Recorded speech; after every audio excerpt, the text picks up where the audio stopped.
நபி ஸல்லல்லாஹு அலைஹி வஸல்லம் அவர்கள் வழக்கமாக ஓதக்கூடிய துவா, அத்தஹியாத்துக்கும் சலாமுக்கும் இடையில ஓதக்கூடிய துவா என்ன தெரிஞ்சுக்கலாமா?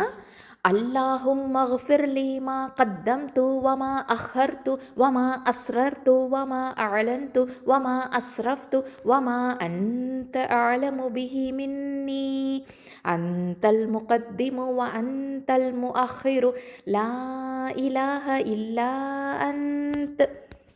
இப்போது வார்த்தைக்கு வார்த்தை பொருள் தெரிஞ்சுக்கலாம்.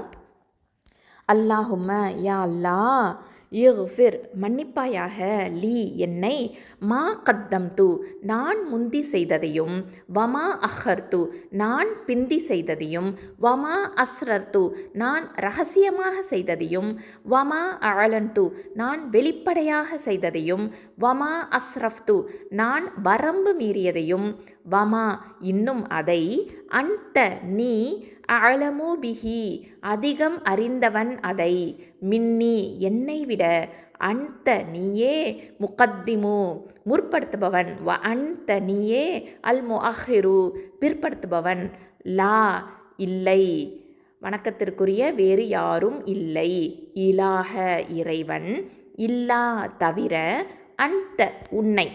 இது எப்படி பொருள் கொள்ளணும்? நான் முந்தி செய்ததையும் பிந்தி செய்ததையும், நான் இரகசியமாக செய்ததையும் வெளிப்படையாக செய்ததையும், நான் வரம்பு மீறி நடந்து கொண்டதையும், என்னை விட நீ அதிகம் அறிந்திருக்கும் என் குற்றங்களை மன்னிப்பாயாக.